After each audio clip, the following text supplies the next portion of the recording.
저는 오늘 사도행전 32번째 강해로 최고의 복은 성령 충만이다. 시작. 최고의 복은 성령 충만이다. 그렇습니다. 저는 이 세상에서 최고의 은혜는 구원받는 것이고요.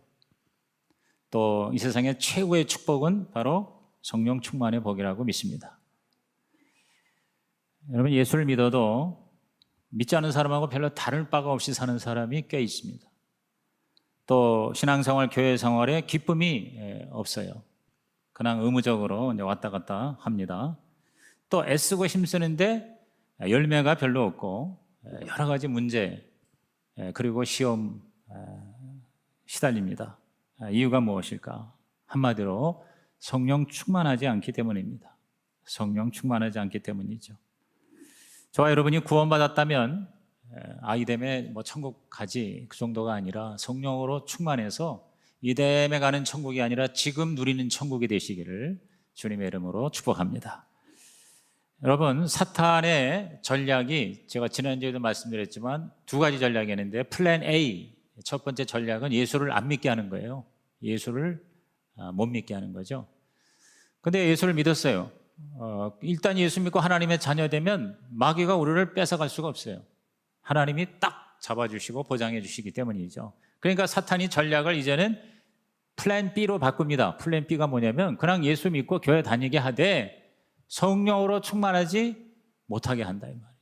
성령으로 충만하지 못하게 한다. 왜? 성령 충만이 너무나도 좋은 것이고 중요한 것이고 또 특별히 사탄에게는 아주 고약한 것이에요. 그래서 성령 충만을 못 받게 한다. 그는 그렇게 생각해요. 우리가 지난주까지 인복에 대해서 두 주를 말씀드렸잖아요. 근데 인복과 함께 저와 여러분은 신복, 아까 우리 어떤 분이 천복이라고 그랬는데 좋은 말인 것 같습니다. 인복, 천복, 아니면 하복, 하늘의 복 이렇게 얘기할 수 있겠죠. 어떻게 이름을 붙이든 간에 하늘의 복, 신령한 복, 최고의 복이 뭐냐? 성령 충만의 복. 아멘? 성령 충만의 복. 성령 충만하지 못한 두 부류의 사람들이 있습니다. 첫째 부류는 뭐냐? 구원은 받았는데 성령이 충만하지 못한 경우죠. 두 번째는 뭐냐면 교회는 다니는데 예수는 믿는 것 같은데 사실은요 거듭나지 않았어요. 실제적으로 구원을 받지 못한 그냥 교인이에요. 그런 사람들이 성령 충만하지 못하죠. 오늘 본문에 이 두 가지 종류의 사람이 다 나옵니다. 첫째가 바로 아볼로입니다. 아볼로는 첫 번째, 구원은 받았는데 성령으로 충만하지 못했던 분이었어요. 이 아볼로는 애굽의 알렉산드리아라고 하는 아주 큰 도시 출신입니다. 알렉산드리아 하면 지금도 이집트에 알렉산드리아라는 도시가 있습니다. 우리 몇 년 전에 우리 교회에서 성지순례 갔을 때 이집트 애굽의 알렉산드리아를 들렀어요. 사실 성지순례 할 때 알렉산드리아 잘 못 갑니다. 근데 그때 우리가 거기를 들렀어요. 아마 여기도 우리 몇 분 계시죠. 지금도 거기 도서관이 있는데 이미 3,4천 년 전에 세계 최대의 도서관이 거기 있었어요. 굉장히 학문이 발전하는 그런 교육도시였습니다. 그래서 그 알렉산드리아의 학자들이 모여서 구약 성경이 원래 히브리어잖아요. 이거를 헬라어로 번역을 한 게 70인역이라고 그래요. 한 70명의 학자들이 모여서 히브리어로 된 구약 성경을 그 당시의 언어인 헬라어로 번역한, 이걸 septuaginta라고 그러는데 그거를 번역한 것이 바로 알렉산드리아입니다. 근데 이곳에 학자 출신인 아볼로라고 하는 분이 계신 거예요. 굉장히 똑똑하시고 탁월한 분이었어요. 근데 이 아볼로가 이제 예수님을 믿게 된 거예요. 그래서 예수님에 대해서 자꾸 이제 가르치는 거예요. 그런데 굉장히 제한적이었어요. 자, 우리 18장 25절을 보니까 그가 일찍이 주의 도를 배워 열심으로 예수에 가는 것을 자세히 말하며 가르치는데 요한의 세례만 알따름이라 그랬어요. 요한의 세례만 알았다. 요한의 세례가 뭡니까? 회개의 세례, 물세례죠. 요단강에서 침례 요한, 세례 요한이 세례를 베풀었어요. 그가 베푼 그 세례만 알고 있었다는 거죠. 다시 말해서 그 뒤에 오시는 예수 그리스도의 그 성령 세례, 불세례에 대해서는 모르고 있었던 거죠. 이 아볼로가 성경 기록에 보니까 물세례를 다시 받았다는 말이 없어요. 그건 뭐냐면 바로 이 아볼로는 중생했다는 걸 의미하는 겁니다. 거듭나서 물세례 받았어요. 그래서 이제 회당에서 열심히 그 예수에 대해서 가르치는 거예요. 그런데 그걸 보고 지난주에도 제가 언급했습니다마는 사도 바울의 인복 중에 인복이 누구라고 그랬어요? 브리스길라와 아굴라와 브리스길라 부부였잖아요. 근데 이분들이 정말 성령이 충만한 분이에요. 그러니까 평신도지만 굉장히 탁월했어요. 그래서 사업도 잘했고, 그래서 교회와 사도 바울의 목회를 재정적으로 평생을 지원을 했을 뿐만 아니라 교회 세우는 개척자였고, 또 많은 사람을 양육하는, 오늘로 말하면 최고의 목녀였다고 제가 말씀드렸잖아요. 근데 이 평신도들이지만 그 당시에 목사와 같은 그런 위치에 있던 아볼로를 여러분 가르친 거예요. 자, 그게 26절이 나와 있습니다. 그가 회당에서 담대히 말하기 시작하거늘 아볼로가 그랬을 때 브리스길라와 아굴라가 듣고 데려다가 하나님의 도를 더 정확하게 풀어서 이르더라 그랬어요. 참 이게 놀라운 거죠. 그 결과 저는 아볼로도 굉장히 놀랐다고 생각해요. 왜냐하면 그 평신도가 자기를 가르치는 거에 대해서 마음을 열고 겸손하게 받아들인 거예요. 그래서 바로 성령의 충만함을 받았다고 보는 거죠. 그래서 이 아볼로가 이제 에베소에서 또 고린도에 가가지고 복음을 전하고 수많은 사람을 주 앞으로 인도하고 특별히 이 양육하는 은사가 있었던 것 같아요. 그래서 고린도서에 보면 사도 바울이 이 아볼로에 대해서 언급을 합니다. 그 당시 아볼로가 얼마나 큰 인물이 되고 지도자가 되었는지 바울과 거의 맞먹는 그러한 리더가 된 거예요. 그래서 고린도 교회가 분쟁이 있었고 서로 막 분열이 됐잖아요. 그래가지고 파가 갈라졌어요. 대표적인 양대 산맥파가 바울파와 아볼로파가 되었어요. 사실 바울이나 아볼로는 그걸 원하지 않았죠. 근데 성도들은 그냥 싸우다 보니까 이렇게 세력을 형성을 한 거죠.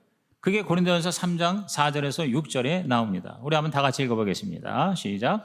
어떤 이는 말하되 나는 바울에게라 하고 다른 이는 나는 아볼로에게라 하니 너희가 육의 사람이 아니리요. 그런즉 아볼로는 무엇이며 바울은 무엇이냐? 그들은 주께서 각각 주신 대로 너희로 하여금 믿게 한 사역자들이니라. 나는 심었고 아볼로는 물을 주었으되 오직 하나님께서 자라나게 하셨나니. 그러니까 고린도 교회가 갈라지면서 바울파, 아볼로파 하니까 바울이 그러면 안 된다. 바울이 뭐고 아볼로가 뭐냐? 아무것도 아니다. 하나님의 도구일 뿐이다. 그러면서 나는 심었고 저 아볼로는 심었다. 뭡니까? 아니 바울은 심었다. 바울은 전도를 잘했어요. 그러니까 비신자들, 이방인들 그들을 예수 믿게 하는데 바울은 탁월한 능력이 있었죠. 그러나 아볼로는 뭐예요? 그렇게 구원받은 사람을 어떻게 했어요? 가르치고 양육한 거예요. 나는 심었고 아볼로는 물을 주었다. 물을 주었다는 건 바로 양육했다는 거죠. 그런 과정을 통해서 하나님이 교회를 자라게 하시는 거다. 그러니까 인간 리더십은 의미가 없다. 이제 이렇게 말씀을 한 거죠. 그러니까 여기서 우리는 아볼로가 굉장한 그런 위치에서 큰 일을 감당한 리더가 되었다. 왜?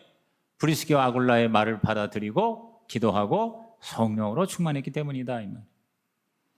그래서 이 아볼로는 이미 구원은 받았지만 성령 충만하지 못한 상태에 있다가 브리스기와 아볼로를 통해서 성령 충만함을 받으니 놀라운 사역을 감당하게 되었다. 오늘도 우리에게 적용이 됩니다. 우리가 말씀을 많이 공부하고 가르치지만 뭔가 부족한 경우가 있어요. 진정한 기쁨이 없고 열매가 부족하며 또 대인관계에서 항상 문제, 상처, 갈등 이걸로 전전긍긍하는 사람이 있다면 바로 아볼로처럼 구원은 받았지만 승리하지 못하는 삶을 정말 졸업하기 위해서도 성령으로 충만한 삶을 사시는 저와 여러분 되시기를 주의 이름으로 축원합니다.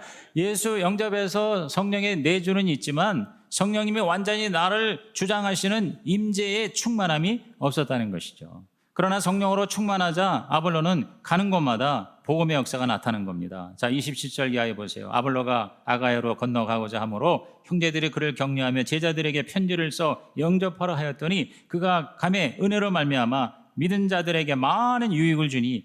자, 28절 이는 성경으로서 예수는 그리스도라고 증언하여 공중 앞에서 힘있게 유대인의 말을 이기미러라 그랬어요.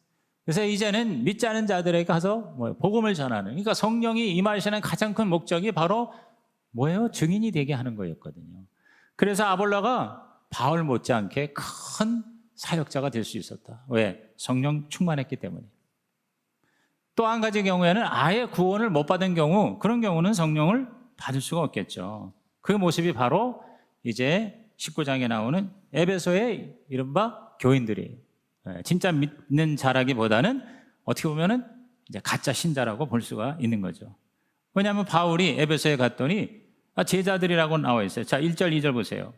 아볼로가 고린도에 있을 때 바울이 윗지방으로 다니 에베소에 와서 어떤 제자들을 만나, 이 어떤 제자들이라는 이 그룹이 있었어요. 근데 이르되 너희가 믿을 때 성령을 받았느냐? 이르되 아니라 우리는 성령이 계심도 듣지 못하였노라 그랬어요. 그러니까 가만히 보니까 좀 이상한 것 같아요. 그래서 복음을 얘기하면서 성령을 받았냐 믿을 때 그랬더니 성령이라는 존재조차 모른다 이렇게 얘기를 합니다. 단지 세례 요한의 세례만 알고 있었어요. 그래서 3절 이하 7절에 바울이 이르되 그러면 너희가 무슨 세례를 받았느냐? 대답하되 요한의 세례니라 그랬어요. 자, 요한의 세례라 하는 건 이건 회개의 세례예요. 요단강에서 회개하라 천국이 가까우느니라. 그런데 그 천국의 주인공이신 예수에 대해서는 모르고 있었던 거죠. 그러면서 믿는 자라고 착각을 했던 거예요. 그래서 바울이 4절에 이르되 요한이 회개의 세례를 베풀며 백성에게 말하되 내 뒤에 오시는 이를 믿으라 하였으니 믿음의 대상은 세례 요한이 아니라 예수님이다 하고 똑바로 가르치면서 5절에 그들이 듣고 주 예수의 이름으로 세례를 받으니, 이거 물세례 받은 거예요. 6절에 바울이 그들에게 안수하며 성령이 그들에게 임하심으로 방언도 하고 예언도 하니 모두 12사람쯤 되니라 그랬어요. 다시 말해서 물세례와 성령 세례를 동시에 받은 거죠. 예수의 이름으로 확실하게 주님을 영접하고 그리고 성령의 충만함을 받아서 방언도 하고 예언도 하게 되었다. 이게 바로 에베소의 오순절 사건이에요. 사도행전 읽다 보면 성령이 강림하는 사건이 우리 첫 번째가 예루살렘의 오순절 사건이죠. 그 다음에 가이사랴의 고넬료에게 임한 성령의 사건이 있습니다. 이 에베소에 또 성령이 임하는 오순절 사건이 임하게 된 것이죠. 오늘날도 예수를 영접하면서 동시에 성령의 충만함을 받는 사람도 있습니다만 많은 경우는 예수님을 먼저 영접한 후에 그 다음에 이제 성령의 불세례를 받는 경우가 대부분인 것 같아요. 왜냐하면 우리가 예수를 영접한다는 것은 구주와 주님, 시작, 구주와 주님으로 영접해야 되거든요. 구주라는 게 뭡니까? 나 죄를 해결해 주시는 구원자로 우리가 모셔드리는데 동시에 내 인생의 주인으로 평생 따라가겠습니다, 순종하겠습니다 라고 하는 The Lord, 즉 주님으로도 모셔야 되는데 많은 사람이 자기가 죄사함 받고 구원받아 천국 가는 거에만 관심을 갖지 완전히 예수님의 종이 되는 거에 대해서는 별로 관심을 못 가져요. 그러다 보니까 구원은 받았는데 성령 충만하지 못한 거예요. 성령 충만이라는 게 뭐냐면요, 완전히 성령이 나를 지배하는 거예요. 성령이 나를 다스리는 거예요. 우리가 예수님의 종이 된다는 건 뭐냐? 그 예수님이 우리와 지금 함께 한다는 건 성령이시거든요. 그래서 성령이 나에게 충만하다는 건 예수님으로 충만한 걸 의미하는 겁니다. 그래서 제가 자주 얘기합니다. 따라합시다. 성령 충만은 예수 충만이다. 그래요. 그래서 완전히 우리가 예수님께 복종하는 거예요. 예수님 하라는 대로 하는 거예요. 근데 그런 삶을 살고 있지 못한다. 많은 사람들이.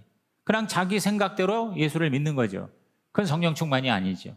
그래서 우리는 나의 죄를 사해 주시는 구주뿐만 아니라 나의 인생을 완전히 맡기는 주님으로도 예수를 믿어야 돼요. 그러니까 어떤 면에서는 진짜 예수를 제대로 믿으려면 성령 충만해야 된다, 이렇게 얘기할 수가 있는 것이죠.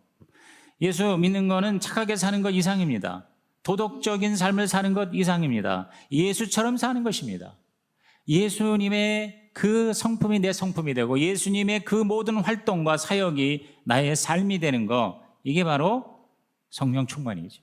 오늘 저와 여러분이 최고의 복이 성령 충만의 복인 걸 믿으시기를 주님의 이름으로 축원합니다. 그러면 어떻게 하면 성령으로 충만함 받을 것인가? 6가지 얘기하는데 너무 많다고 생각하지 말고 그냥 다 필요한 얘기니까 들으시고 나중에 한두 가지로 제가 요약을 할게요. 첫째가 뭐냐? 바로 예수님을 구주와 주님으로 영접해야 돼요. 영접해야 돼요. 이게 기본이죠.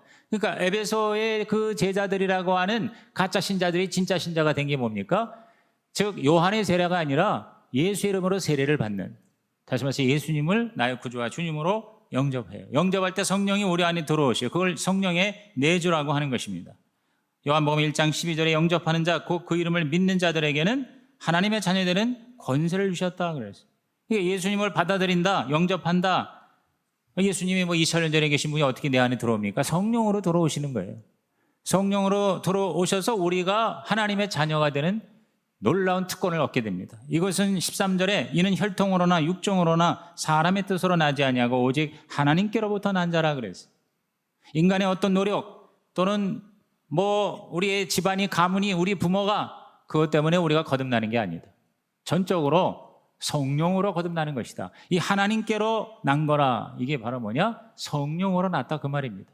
그래서 우리가 거듭난다, 중생한다는 거는 두 번 태어난다는 의미보다 바로 하나님으로부터 난다, 위로부터 난다. 그래서 born again이라는 말은 born from the above. above가 뭐니까 저 위로부터 내가 난다는 거예요. 다시 말해서 하나님으로부터 성령으로 내가 다시 태어나는 것. 이것이 바로 중생, 거듭나는 것이죠. 그렇기 때문에 우선 성령이 저와 여러분을 하나님의 생명의 씨로 심어주는 이런 중생의 체험이 먼저 있어야 해요. 그래야 성령 충만이 가능하죠. 다른 말로 말하면 불신자에게는 성령 충만이 임하지 않습니다. 믿는 자에게, 예수 믿고 구원받은 자에게 성령이 충만하게 임할 수가 있다. 아멘입니까? 두 번째는 성령 충만하기 위해서는 뭐냐? 이해해야 됩니다. 성령의 사역을 내가 깨달아야 돼요. 이해해야 돼요. 알아야 된다 이 말이죠. 아볼로는 바로 이 성령의 내주 체험은 있지만 충만한 체험에 대해서 알지 못했던 거죠. 그러니까 브리스기와 아굴라가 성령 충만한 그 두 분이 가서 잘 설명을 했기 때문에 아하 하고 깨달은 거예요. 그래서 성령을 구했겠죠. 그죠? 또 에베소 교회 교인들도 몰란 거예요. 성령의 존재조차도 몰랐던 거죠. 그러니까 받을 수가 없는 거죠. 독일 속담에 그런 말이 있습니다. 내가 모르는 것은 나를 뜨겁게 만들지 않는다. 내가 모르는 것은 나를 뜨겁게 만들지 않는다. 다시 말해서 무지하면 관심을 가질 수가 없어요. 그러니까 성령님에 대해서 무식하면 안 돼요. 아는 것이 힘이라고 그랬잖아요. 지피지기면 백전백승이라고 그랬잖아요. 나도 알고 상대를 알면 우리는 100번 싸워서 100번 이긴다고 그랬죠. 몰라서 못 받는 경우가 많습니다. 몰라서 못 받는 경우가. 우리나라도요, 옛날에 우리 순복음 오순절 파들이 막 성령의 역사가 있을 때 많은, 우리 한국교회는 장로교가 강하잖아요. 장로교에서 모르고 신학적으로 거기에 대해서 성령의 역사가 방언이나 기적이나 이런 건 지금 존재하지 않는다 하면서 방언받은 사람을 오히려 핍박하고 박해했잖아요. 근데 나중에 이제 많이 신학적으로도 알게 되니까 오히려 오순절 계통이 아닌 교회에서 더 성령의 역사가 많이 일어나게 된 거예요. 왜? 그걸 깨달았으니까.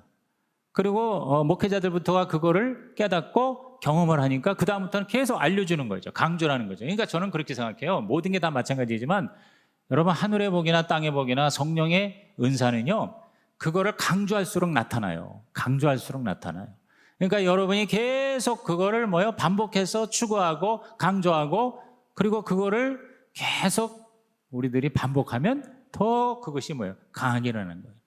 그러니까 방언을 계속 강조하면 그냥 대부분 다 방언을 받아요. 그러나 강조하지 않은 건 잘 안 나타납니다. 예언 같은 거 이런 거 강조하지 않으면 나타나질 않습니다. 그렇기 때문에 우리는 알아야 된다. 몰라서 못 받는 경우가 있으니까. 요한복음 14장 16절에 예수께서 성령님에 대해서 다른 보혜사라 하면서 너희와 함께 있게 하리라 그랬어요. 성령님은 보혜사다. 우선 알아야 돼요. 보혜사라는 게 뭐냐? 우리를 도와주시는 분, 책임져 주시는 분, 이끌어 주시는 분. 그래서 보혜사 하면은 돕는 자, 헬퍼, 가르치는 자, 티처, 또 우리를 위로하시는 컴포터, 또 우리를 대신 말씀하시는 애드보키트, 변호사, 그 다음에 우리를 상담해 주시는 카운슬러, 이렇게 5가지 의미가 바로 이 보혜사라는 말이 있어요. 근데 그게 사실은 예수님이에요. 근데 그 예수님과 똑같은 다른 보혜사를 내가 보내주겠다. 그러니까 내가 지금 가더라도 걱정하지 말아라. 왜? 나하고 똑같은 다른 보혜사 성령님을 보내주리라. 이렇게 얘기를 한 거예요. 그걸 나중에 깨닫고 우리 제자들이 성령으로 충만함 받으니까 예수님은 승천하셨지만 예수님보다도 뭐요? 더 놀라운 일을 제자들이 감당할 수 있었던 것은 예수님이 여전히 함께 하셨기 때문이에요. 다른 보혜사이신 성령을 통해서. 이 다르다는 말이 영어의 different 혹은 other라는 개념이 아니에요. 전혀 다른. 예를 들어서 이 마이크하고 이 물컵은 전혀 다르죠. 이런 다른 개념이 아니라 바로 another라는 개념. other가 아니라 another. 그래서 헬라어는 그렇게 나와 있어요. 헤테로스가 아니라 알로스라는 거예요. 헤테로스라는 것은 전혀 다른 겁니다. 이 마이크하고 책상하고는 전혀 다르죠. 그런데 이 마이크하고 이 마이크는 똑같죠. 이 똑같은데 또 다른 마이크입니다. 바로 성령님은 예수님하고 똑같은 보혜사라 이 말이에요. 그러니까 예수님이 없어도 성령님이 계시면 예수님이 있는 것과 마찬가지가 된다. 아멘입니까? 그러니까 여러분이 2000년 전 그 제자들이 경험했던 예수를 지금도 우리는 만날 수가 있는데 성령님을 통해서. 그래서 이러한 성령에 대한 이해, 그리고 성령 충만이라는 건 결국 예수 충만이라는 거, 이런 걸 알면은 헷갈리지가 않는 거죠. 그죠? 성령 따로 예수 따로가 아니라는 겁니다. 그래서 성령 받은 사람일수록 예수가 나타나고 예수를 높이고 예수를 전도하고 예수를 간증하는 이유가 거기에 있다는 거죠. 예수에 미치는 거죠. 성령 충만 받으면. 그래서 예수처럼 뭐예요? 성품이 예수화되고 그 다음에 활동과 사역이 예수화되는 거예요. 그래서 예수의 성품, 예수의 사역이 우리 가운데 열매로 나타나는 것이 성령 충만이다. 이렇게 여러분이 아주 명확하게 정의를 내려서 성령에 대해서 헷갈리지 않으시기를 예수님의 이름으로 축복합니다. 세 번째는 이렇게 성령에 대해서 우리가 이해했다면 그 다음 어떻게 해야 돼요? 구해야 되죠. 성령의 임재와 충만을 간구해야 됩니다. 간구해야 됩니다. 다시 말해서 기도해야 되죠. 예수님처럼 살겠다고, 그러니까 성령님 나한테 오세요. 나를 책임져 주세요. 성령 충만 원합니다. 라고 구해야 된다 이 말이죠. 누가복음 11장 9절에서 13절에 보면은 성령에 대해 간절히 구하면 하늘의 아버지께서 성령을 선물로 주실 것이다. 이렇게 약속했습니다. 우리 다 같이 누가복음 11장 9절 13절 큰 소리로 시작. 내가 또 너희에게 이르노니 구하라 그러면 너희에게 주실 것이요 찾으라 그러면 찾아낼 것이요 문을 두드리라 그러면 너희에게 열릴 것이니 구하는 이마다 받을 것이요 찾는 이는 찾아낼 것이요 두드리는 이에게는 열릴 것이니라. 너희 중에 아버지 된 자로서 누가 아들이 생선을 달라 하는데 생선 대신에 뱀을 주며 알을 달라 하는데 정갈을 주겠느냐? 너희가 악할지라도 좋은 것을 자식에게 줄 줄 알거든 하물며 너희 하늘 아버지께서 구하는 자에게 성령을 주시지 않겠느냐 하시니라. 네, 마태복음에도 동일한 말씀이 나왔죠. 거기는 성령이라는 말 대신에 그냥 좋은 것을 주시지 않겠느냐. 근데 좋은 것이 뭐냐? 바로 성령이다라고 누가는 명확하게 얘기를 했습니다. 여러분, 우리가 여기서 일반적인 이 기도 되게 보면 우리 뭐 문제 해결해 주세요, 또 내 소원을 이루어 주세요, 기도가 그건 줄 아는데 최고의 기도 제목은요 성령 충만이에요. 최고의 기도 제목은요 성령 충만이에요. 그래서 여러분이요 뭐 많은 걸 여러분이 원하는 거 있어도요 하나님이 가장 최고로 여기는 선물부터 구하시는 자가 되기를 바랍니다. 그게 바로 성령입니다. 성령 충만 주옵소서. 시작. 성령 충만 주옵소서. 그러면 주신다 이 말이에요. 최고의 복이 바로 성령으로 충만한 것이다. 착한 자, 똑똑한 자가 아니라 구하는 자에게 하나님은 성령을 주시겠다 그랬어요. 구하라, 찾으라, 두드리라. 목마른 자가 물을 찾듯, 갈급한 사슴이 물을 찾듯 간절히 구하라 이거죠. 여러분, 배가 고플 때 더 간절히 구하죠. 그리고 그게 더 나에게 선물이 되고 축복이 되고 좋은 게 되죠. 저는 요새 항상 식사가 천국이라고 그러잖아요. 식사가 천국이다. 어제도 제가 점심 같이 먹으면서 이게 바로 천국입니다. 왜? 16시간에서 18시간을 굶다가 먹으니까 천국이죠. 이 가늘 금식을 지금 4년째 하는데 여러분 16시간을 배를 비운 상태에서 물만 마시고 뭐 블랙커피 정도는 마실 수 있겠죠. 그런 다음에 밥을 먹는 그 맛은요 뭘 먹어도 천국이에요. 뭘 먹어도 천천히 음미하면서 감사하면서 즐기면서 먹습니다. 왜? 내가 간절히 기다렸던 그 음식이기 때문에. 오늘 여러분이요, 정말 성령님을 이렇게 간절히 사모하는 자가 되기를 주님의 이름으로 부탁을 드립니다. 여러분, 하나님은요, 달라고 해야 주십니다. 달라고 해야. 그리고 이미 주신 것 찾으라는 거예요. 찾은 거 두들겨서 내 것으로 만들라는 거죠. 다시 말해서 성령님에 대해서 적극적으로 나가는 거예요. 적극적으로. 최고의 복인 줄로 알고 그걸 구하라는 것이죠. 네 번째 성령 충만하려면요, 성령님의 방법, 성령님의 방식에 의존해야 한다. 성령님의 방법, 어떻게 역사하실지 성령님의 마음입니다. 성령님의 주권입니다. 어떤 방식, 어떤 체험, 어떤 현상인지 내가 자꾸 주장하지 말라 이 말이죠. 꼭 방언을 다 해야 된다. 저는 다 방언 말하기를 바라지만 안 주시면 할 수 없는 거죠. 그죠? 어떤 사람은 진짜 방언을 계속 구하는데도 못 받는 거예요. 그러면 나는 성령 나를 사랑하지 않은가 봐. 아니에요. 다른 거로 주시는 거예요. 다른 은사로 충만하면 되잖아요. 그죠? 그렇다고 해서 방언은 절대 안 된다. 이것도 또 아니에요. 그러니까 성령님에 대해서 우리가 제한을 하면 안 돼요. 성령 충만은 말 그대로 성령님이 당신의 주권으로 나를 다스리는 거예요. 뭐가 되든지 성령님이 알아서 해 주십시오 하고 완전 항복.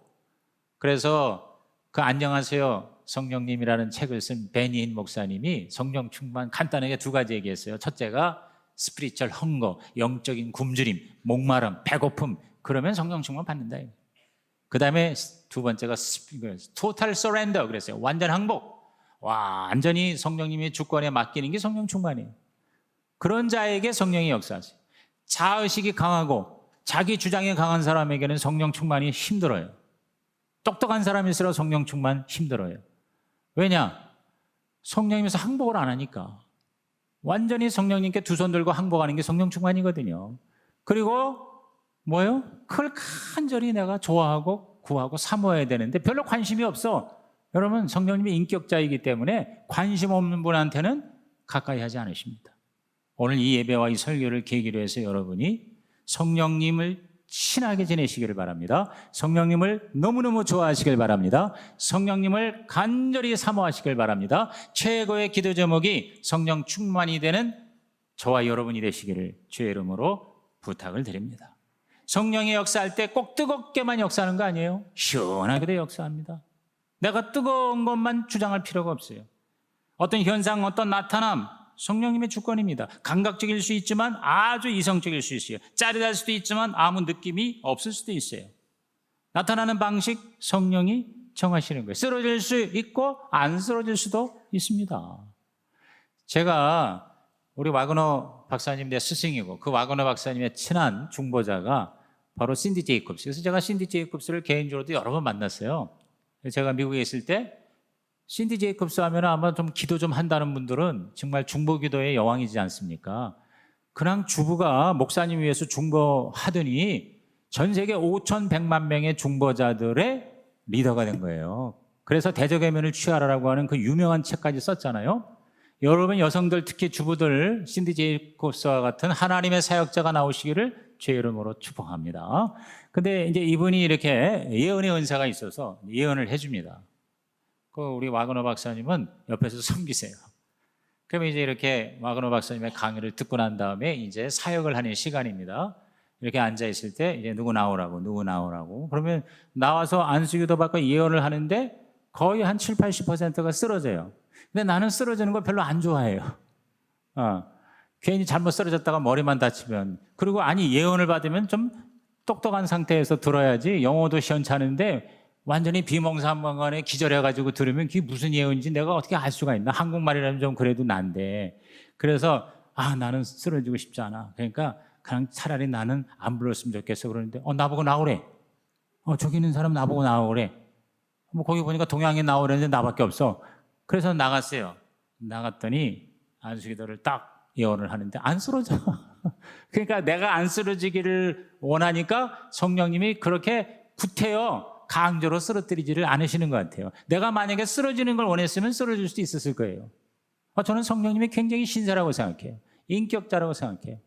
그래가지고 이제 이게 예언을 듣는데 뭐 한 절반밖에 못 알아듣겠고, 근데 그걸 다 녹음해서 나중에 저한테 이메일을 보내주더라고. 이렇게 딕테이션 해가지고 글로 써서. 근데 제가 나중에 이렇게 보니까 그 예언의 거의 대부분이 이루어지더라고요.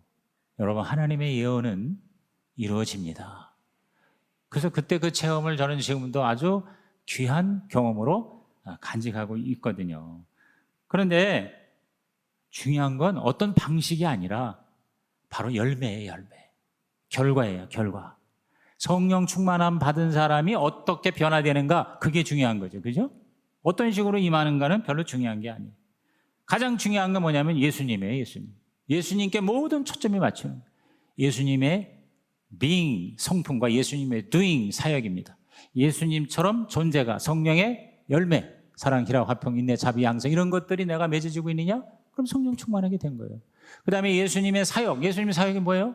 전도하고, 병 고치고, 그리고 사람들 섬기고, 사랑하고, 그게 바로 뭐예요? 예수님의 삶이었고 사역이었잖아요. 그걸 내가 흉내내는 거예요. 성령으로 충만한 사람. 갈수록 점점 더 예수님을 닮아가는 사람. 예수를 믿었는데 갈수록 이상해지고 더 고집이 충만하고, 그리고 자기 주장 강하고, 툭하면 시험 들었다고 그러고 툭하면은 그만두겠다고. 이건 성령 충만이 아닙니다. 자기 중심이 아니라 예수 중심, 이것이 성령 충만이다. 동의하시면 아멘 하시기 바랍니다. 여러분이 이렇게 분명하게 성령님에 대한 그림이 있어야 돼요. 그래서 성령이 역사하면 절대 사과할 사람이 아닌데 가서 사과를 합니다. 여러분, 자연스럽지 않죠? 그러니까 성령이 역사해요. 왜? 초자연이니까. 자연스럽지 않으니까 초자연이야. 내 힘이 아닌 어떤 힘이 나로 하여금 옛날에는 이상한 것 같은 행동을 하게 하는 겁니다. 기도의 자리를 찾아갑니다. 결단하고 하나님께 헌신합니다. 세상에 그 좋아했던 가치가 하루아침에 사라집니다. 주님을 어떻게 하면 기쁘시게 할까? 이것으로 달라집니다. 오두방정을 떨어야 성령 충만이 아니에요. 여러분의 삶이, 여러분의 사상이, 여러분의 품성이 주님의 모습으로 바뀔 때 그것이 성령 충만이 되는 것이죠. 그러면 다섯 번째, 성령의 능력을 기대해야 합니다. 기대해야 돼요. 확신해야 돼요. 성령이 지금 나에게 임하실 거라고 내가 강력하게 기대를 하는 거예요. 빙빙 돌리지 말고, 머뭇거리지 말고, 적당히 피하지 말고 정면 돌파하는 겁니다. 내가 지혜를 구했을 때 이대에 주시는 게 아니라 지금 주실 거라고 믿고 기대하는 것이죠. 아픈 사람 지금 치료하실 걸 믿고 기대하는 것입니다. 내가 누구를 용서해달라고 기도만 할 게 아니라 직접 찾아가서 그 사람에게 용서를 구하는 마음이 지금 임할 거를 기대하는 거죠. 기대가 없어서 성령 충만하지 못한 경우가 너무나도 많은 거죠. 오늘 우리 성령님이 정말 나의 친구가 되시는 걸 기대하시면 여러분 외롭지 않고 여러분에게 한없는 하나님의 사랑을 부어주실 줄로 믿는 것입니다. 그래서 우리가 기도라는 건 기대하는 거라고 그랬잖아요. 기도하고 기대하고 기다리면 기적이 일어난다. 맞는 거예요. 그렇죠? 근데 우리는 기도하고 나서 기대를 안 해요. 응답을 기대를 안 해요. 기도만 열심히 하지 이게 반드시 이루어질 거라는 기대감 없이 그냥 떠나죠. 와서 또 동일한 기도를 또 하다가 떠나고 또 하다가 떠나는데, 반드시 하나님이 응답해 주실 거를 정말 기대하는가 하고 자신을 한번 돌아볼 필요가 있습니다. 정말 기대하는 사람은, 약속의 말씀이 이루어질 거를 기대하는 사람은 하나님이 하신 약속 반드시 이루어 주실 줄로 믿는 것이죠. 마지막으로 성령의 인도하심에 순종해야 합니다. 순종해야 합니다. 여러분, 성령이 충만한 목적이 뭡니까? 쓰라고 주신 거예요. 쓰라고. 방언 주신 거 방언으로 기도 많이 하라는 겁니다. 예언 주셨으면 예언을 하여 사람들을 격려하라는 겁니다. 치유의 은사 주셨으면 아픈 사람을 찾아가서 기도하라는 겁니다. 가르치는 은사 주셨으면 교회 학교에 가서 교사로 봉사하고 섬기라는 것입니다. 여러분, 주셨는데 순종하지 않고 결단하지 않으면요 사라지고 소멸됩니다. 여러분이 정말 순종하는 마음이 없다면 차라리 성령 충만을 구하지 않는 게 좋습니다. 왜냐하면 잘못하다가 악령을 받을 수도 있는 거예요. 차라리 재미없이 그대로 사는 게 나을 수 있다고 봅니다.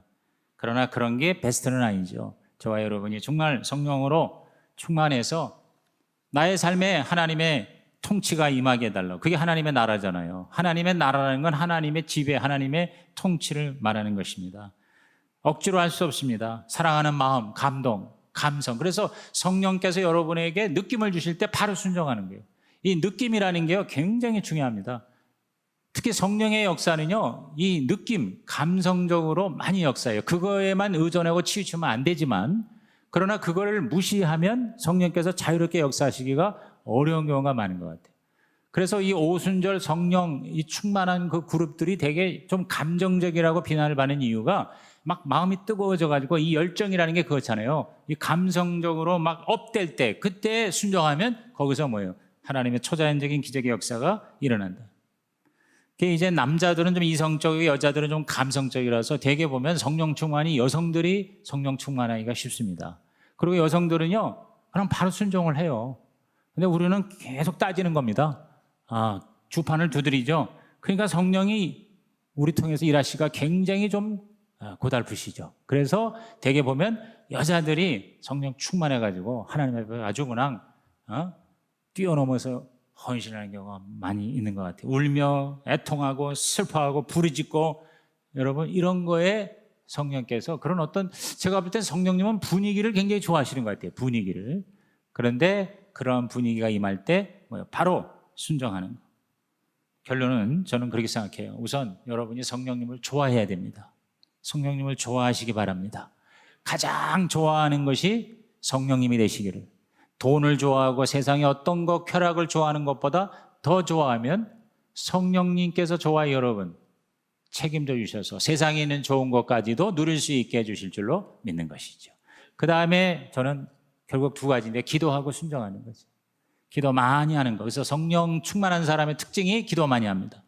그리고 기도만 하는 게 아니라 어떻게 해요? 순종하죠. 순종합니다. 특별히 어디에 순종하냐? 바로 증인이 되는데 순종합니다.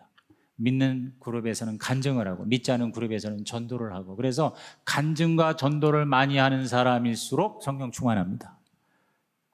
간증하는데 부담돼요 그러면요, 성령 충만 부담스러워요, 그 소리예요. 전도하는 거에 대해서도 항상 부담이 돼요. 성령님이 우리 가운데 역사하시기가 대단히 불편하시다는 거예요.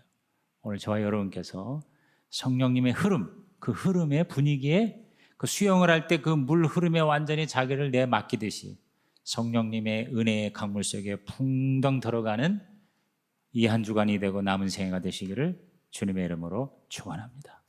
오늘 말씀 레마를 받으시는 자리, 우리 성령이여 우리 찬송 부를 때 음악 들으면서 결단하시기 바랍니다.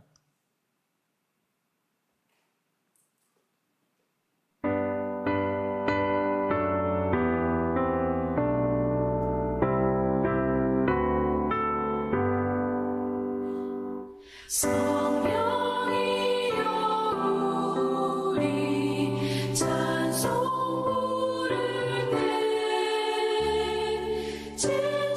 진심으로 찬양하게 하소서. 성령이여 우리 기도드릴 때 우리 곁에 계셔 일러주소서. 성령이여 우리 성령 읽을 때 그 속에서 빛을 보게 하소서.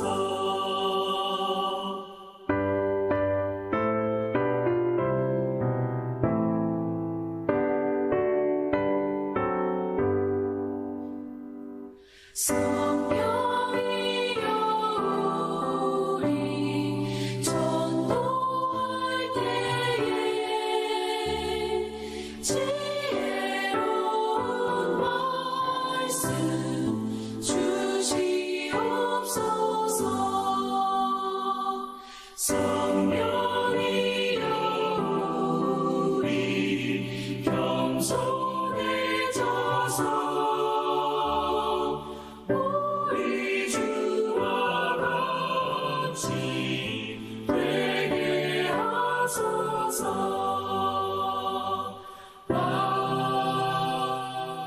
아멘. 우리 6가지